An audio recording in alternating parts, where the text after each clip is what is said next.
చేసే అప్పుడు కవులు రాగేసుకుంటారు మేడం. కవులు ఇవ్వకపోతే ఎట్లా మరి మీరు మనం తెలకుండా టిక్కు కొడతాం. మా రైతు కవులు వేసే వాళ్ళ దగ్గర రాగేసుకున్నాడు అనుకో. అదే దాని గురించి మార్గదర్శకాలు మనకి ఇంకా రాలేదండి. అందుకే ఇప్పుడు రైతు బంధు వచ్చేటోళ్ళు అవసరం లేదు. ఎవరైనా కౌలు చేస్తున్నారు వేరే వాళ్ళ దగ్గర అనుకుంటే మీరు ఇమ్మీడియట్ మీ దరఖాస్తు అయితే ఇవ్వండి. అలాగే మోసం జరుగుతుంది మేము కొట్టినట్టు అయితే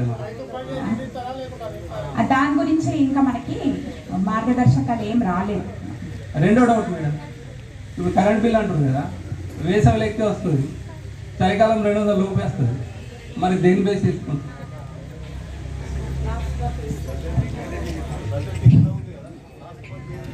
అంత ఎక్కువ వస్తుంది, తక్కువ వస్తుంది. అంటే 200 యూనిట్స్ ఫ్రీ అన్నారు కానీ దాని గురించి గైడ్లైన్స్ ఇవ్వలేదు. అంటే వాళ్ళు ఎట్లా నెలకి 200 యూనిట్స్ లోపల కాల్స్తే ఫ్రీ అన్నారు. అవును, ఒక నెల ఎక్కువ 200 దాటుతుంది, ఒక నెల 200 దాటిన వాటికి బిల్ అవుతుంది. 200 వరకు ఫ్రీ అవుతుంది, ఆ 200 దాటిన వరకు ఫ్రీ. అదే వాళ్ళు పర్ మంత్ 200 అన్నారు. ఒకవేళ ఇన్కేస్ 1 ఇయర్ కన్సంప్షన్ చూసి డివైడ్ బై 1200 అంటే 12 మంత్స్ చేస్తే 21 యూనిట్స్ లోపల ఉంటే మీకు ఫ్రీ అవుతుంది. లేదు మంత్ వైజ్ చేస్తే మంత్ లోపల 20 యూనిట్స్ కాల్చుకోవాలి. దానికన్నా ఎక్కువ అయితే అడిషనల్ బిల్ కట్టాల్సి వస్తుంది. మేడం, ఈ డౌట్లతో పాటు ఇంకో డౌట్ ఏముంది, చాలామంది నాకు అడిగారు. ఏంటంటే మేడం, ఒక కుటుంబంలో తండ్రి పైన మీద కార్డు ఉంది. తండ్రి తర్వాత ఆయనకు 3 సంతానం, 3 కొడుకులకు పెళ్లి అయిపోయినాయి. 3కి కూడా 2 పిల్లలు 3 పిల్లలు చొప్పున ఉన్నారు. వాళ్ళు ఒకటే కార్డు ఉంది ఇప్పటి వరకు కూడా. 10 డేస్ లోపల కొత్త కార్డు లేదు రాలే, ఒకటే కార్డు ఉంది. వాళ్ళ పరిస్థితి పిటిషన్ ఇవ్వమని చెప్పి అంటారు. మీరు ఎన్ని అప్లికేషన్ ఇవ్వమని చెప్పి చెప్తారు.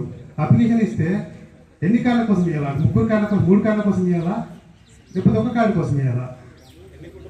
3 కుటుంబాలు ఉన్నాయి, 3 కార్డుల కోసం ఒక పిటిషన్ ఇవ్వచ్చా? గృహజ్యోతి, చేయూత ఇటువంటి ఈ 5 గ్యారంటీల దరఖాస్తులు ఈ సభలో మనము ఈ రోజు నుండి మీరు దరఖాస్తులు 6 తారీఖు వరకు ఇచ్చుకోవచ్చు. దీంట్లో మీకు ఏ సమస్యలు ఉన్నా ఈ గ్రామ సభలో ఇప్పుడు అధికారుల సమక్షంలో మీరు అడగవచ్చు. ఇప్పుడు ఏ విధంగా అప్లికేషన్ ఫామ్ నింపాలనేది అయితే నాకు తెలిసి అందరికీ అర్థమై ఉంటుంది.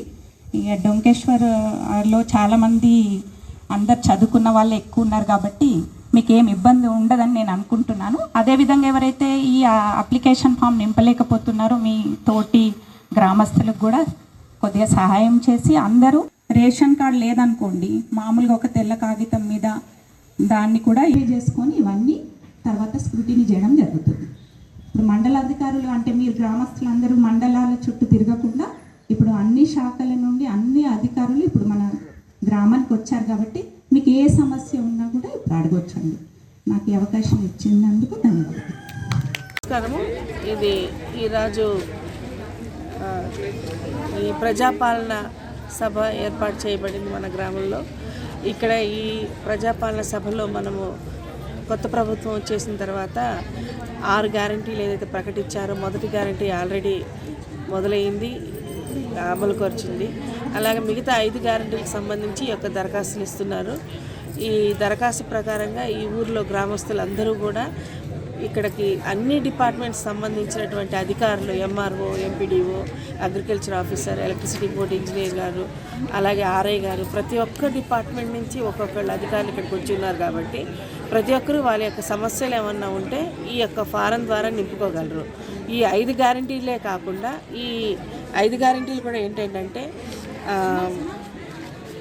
వివరంగా ఈ ఫారం ఒకటి నింపడము, అందులో మహాలక్ష్మి పథకం ఒకటి, రైతు భరోసా, ఇందిరమ్మ ఇండ్లు, గృహజ్యోతి పథకము, చేయూత, లోన్స్, పెన్షన్స్ లాంటివి ఏవైతే ఉన్నాయో అవన్నీ కూడా ఇస్తుంటారు. అది వరకు మీకు పాత పెన్షన్ వస్తుండే మళ్ళీ దరఖాస్తు చేయని అవసరం లేదు, ఎందుకంటే అదే పెరుగుతుంది కాబట్టి పెరిగిన ప్రకారం మీకు వస్తుంది. ఒకవేళ ఎటువంటి పెన్షన్ రాని వాళ్ళు, లేని వాళ్ళు ఇప్పుడు దరఖాస్తు పెట్టుకోవాలి. ఈ 5 పథకాలే కాకుండా ఇతరత్ర మీకు ఇంకేమైనా సమస్య ఉన్నా కానీ ఒక తెల్ల పేపర్ మీద దరఖాస్తు రాసిస్తే కూడా మనం ప్రభుత్వం దృష్టికి తీసుకెళ్ళడం జరుగుతుంది. మీరు ఈ దరఖాస్తు పెట్టుకునే వాళ్ళు ఎవరైనా కానీ ఒకటే ఫారంలో మొత్తం ఇంటిల్లి పాది కుటుంబంలో ఎంతమంది ఉంటే, సపోజ్ పెద్దవారు యజమాని, ఆయన పిల్లలు, సంతానం పెళ్ళిళ్ళు అయిపోయి ఆ పిల్లలు కలిగి వాళ్ళదందరూ సపరేట్ కార్డులు కావాలంటున్నారు. అటువంటి వారు ఒకే ఫారం కింద ముగ్గురు ఎవరైతే సపరేట్ అయిన ఫ్యామిలీస్ ఉన్నారో ఒక తెల్ల కాగితం మీద దరఖాస్తు రాసి పెట్టవచ్చు. సో ఎన్ని సమస్యలున్నా, ఎన్ని మీ యొక్క అవసరాలున్నా కానీ ఈ ఫారం నింపుకుంటూ ఇందులో ఉండే 5 పథకాలు కూడా మీరు లబ్ధి కావాలనుకుంటే టిక్కులు పెట్టుకోవాలి. దానికి సంబంధించిన దరఖాస్తు కూడా కింద మనం తెల్ల కాగితం మీద రాసి ఇవ్వాలి. ఈ విధంగా చేయడం వల్ల ఏంటంటే మీ గ్రామానికి వచ్చి మీ దగ్గర నుంచే మేము దరఖాస్తు తీసుకుంటున్నాం. ఎనీ డౌట్ ఉన్నా కానీ మీరు నేరుగా ఎదురుబెదురుగా సంబంధిత అధికారులు ఉన్నారు, వారితో క్లియర్ చేసుకోవచ్చు. మళ్ళీ ఏ రోజుకి ఆ రోజు ఈ అప్లికేషన్స్ అన్నీ కూడా ప్రతిరోజు జిల్లా అధికారి వద్దకి మాకు తెలియజేయబడుతుంది.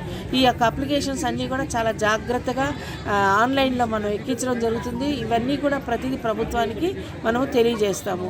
ఈ తెలియజేసిన తర్వాత ఈ అప్లికేషన్స్లో చిరునామా, ఆధార్ కార్డ్ నెంబర్లు, రేషన్ కార్డ్ నెంబర్లు కరెక్ట్గా రాయమని అందుకే మేము కోరుకుంటున్నాము. రేపటి రోజున మళ్ళీ సంబంధిత అధికారులు, డిపార్ట్మెంట్ వాళ్ళు మీ గ్రామానికి వచ్చి ఎంక్వైరీ చేసిన మరొకటి మనము ప్రతి దరఖాస్తు కూడా కరెక్ట్గా ఫారాలు నింపండి. జిరాక్స్లు ఏమైనా సంబంధితం ఉంటే అవి కూడా జడ్జ్ చేయండి. ఆధార్ నెంబర్లు కరెక్ట్ రాయండి. అడ్రస్ ప్రూఫ్లు కరెక్ట్గా పెట్టండి. అధికారులతో 1కి 4 సార్లు ఇన్ని కౌంటర్లు, మనకి గుండాల గ్రామంలో పెద్ద గ్రామము, 10,000 జనాభా దగ్గరలో ఉన్నారు కాబట్టి ఇక్కడికి మనం ఏం చేసాం, 10 కౌంటర్లు పెట్టాం. ప్రతి కౌంటర్లో లీజర్గా అన్ని డౌట్స్ క్లియర్ చేసుకొని శుభ్రంగా ప్రశాంతంగా అన్ని వివరాలు నింపుకుంటూ మీరు దరఖాస్తులు పెట్టుకోండి. మీ అందరూ కూడా లాభం పొందాలని నేను కోరుకుంటున్నాను. ప్రభుత్వం ఇచ్చే ప్రతి పథకాన్ని మీరందరూ వినియోగించుకుంటే మీకు లాభం అవుతుంది. తద్వారా ప్రభుత్వానికి కూడా మనము సాయం చేసిన వాళ్ళం అవుతాం. Thank you.